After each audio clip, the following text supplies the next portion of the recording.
Welcome to BlizzCon 2017 coverage, brought to you by BlizzCon.com.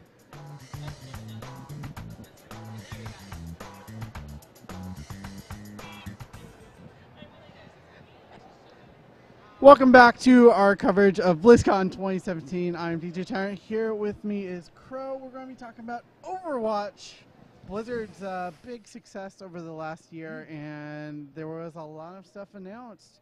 Where do you want to start? Yeah, well, let's start with the brand new map. Yes. As a Blizzard fan in general, what do you think of that being brought into Overwatch? It's basically Disney World. Yeah, it's or Disney World in except Blizzard. Overwatch.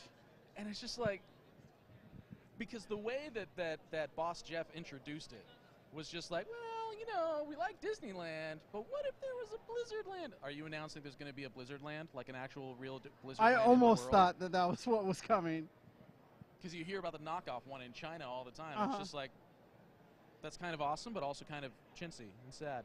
But the one that they have built as a map in Overwatch looks just absolutely fantastic. It looks exactly like what you would imagine a Disney World Absolutely. of Blizzard to look like. And what's really cool about it, it's a hybrid map, so it's Yeah. the capture and payload gameplay. Mm-hmm. What's really interesting about it, and they didn't really kind of show this in the trailer announcement, but I was reading about this online. Mm-hmm. You roll into the Diablo section, the announcer becomes Deckard Cain. Like, how cool is that? I mean, this is like a love letter to Blizzard games in general. So they're dynamically changing the announcer based off of where your character is in the Yeah, map? yeah. No, that is amazing. That's ludicrous. Yeah. I love it. But yeah, the other big thing they really announced was the brand new hero. We have a brand new support hero, so support mains get excited, like myself. What do you think? Who was she? How was she introduced to the world of Overwatch? Okay, so her name is Moira, and she is supposed to be a scientist that formerly worked for Overwatch and then worked for Blackwatch, the sort of dark ops organization within Overwatch. And when Overwatch got shut down, she ended up getting recruited by Talon, which is that semi-evil organization that totally has all of these guys from the Blackwatch crew included as well. So, you know, she basically transitions from the evil crew to the evil crew with less oversight. But she looks amazing. She looks super dynamic and very mobile. Jeff was very deliberate in explaining how mobile she is. Mm-hmm. And, just every time they showed off the beam that she has, the crowd just went absolutely nuts.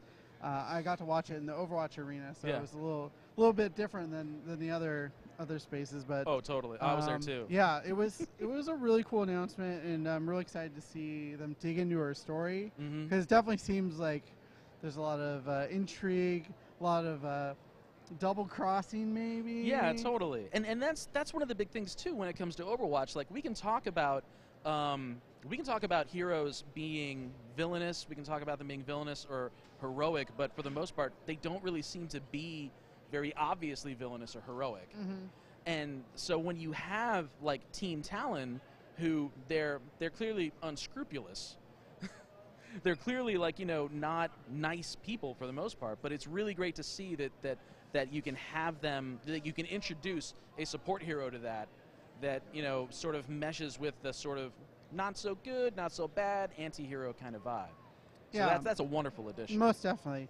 And I think what was really interesting, and I don't know why I wasn't expecting this, but we had a brand new digital short come out, and we had the voice actor for Reinhardt come and introduce it. And It's amazing. dude, that dude, his passion and appreciation for Overwatch is infectious. I mean, it was just really cool how he interacted with Jeff up there and how he explained how he didn't even know what the game was that he was voiceover, and that's fairly typical in the VO industry. Right, yeah. When you're picking up new projects, but he was very thankful and how much it's changed his life. And I mean, I think we saw this last year where he just totally went 100% in interacting with fans and everything. And I mean, it became meta because there was that Reinhardt line that ended up actually in the game from a video that was shot at BlizzCon 2015 or 2016. It's ludicrous. But talk a little bit about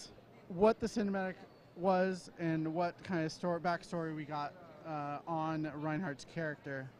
So the cinematic Honor and Glory takes place on the Eichenwald map, and it is in a lot of ways an origin story for Reinhardt, because it is not showing like when he first became a Crusader, but it shows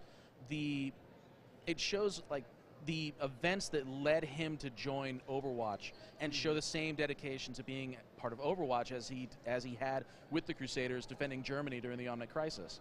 So it was really amazing to see, because you don't expect Reinhardt to be a character that can evoke that kind of emotion, but when you see what he goes through in the cinematic, when you see literally all of his scars, all of his damage that has been inflicted on him, you're seeing inflicted on him in this piece. And it really sets the stage for what kind of character he is going forward. And it's just getting the evolution of like young Reinhardt to older Reinhardt, and seeing the range that Darren was able to put into it. I mean, he puts so much of himself into this role, and it is fantastic. Absolutely. And then obviously they really emphasize the whole Omnic Crisis, and just seeing that unfold in a little bit of a bigger scope than we've seen. And also, what I really liked is it was a bit of a callback to that Reinhardt comic that came out a while ago, where Torbjorn's daughter, right? Yeah. Yeah, and she was there, and he was kind of reminiscing and being like, "Oh, I don't know if I can join Overwatch again," and all this stuff. And that's the flashback to the events on Eichenwald, and you see how that the skin that Reinhardt got on Eichenwald got created. It was his commander in charge at the time, who you unfortunately see pass away, and that's how he ends up on the throne there at the end of the map. It was amazing to be sitting in the audience while other people were seeing it, being like, "That's the guy who's sitting on the throne." It's like, yeah, that's the guy who's sitting there, and this is how he went down. So now you know how much of a badass that dude was. Doing double hammer time on those, that was just... Yeah, he was dual wielding. But I think that's all the time we have for now for Overwatch. But make sure to follow us on YouTube, on Twitter, and Twitch, and all the social medias. All the places, BlizzPro.com for all the latest news on Blizzard. This has been our Overwatch coverage for BlizzCon 2017. Thank you for joining us, and we'll see you soon. For more BlizzCon 2017 coverage, check us out at BlizzPro.com. Subscribe to us here on YouTube, or follow us on Twitter and Facebook at BlizzPro.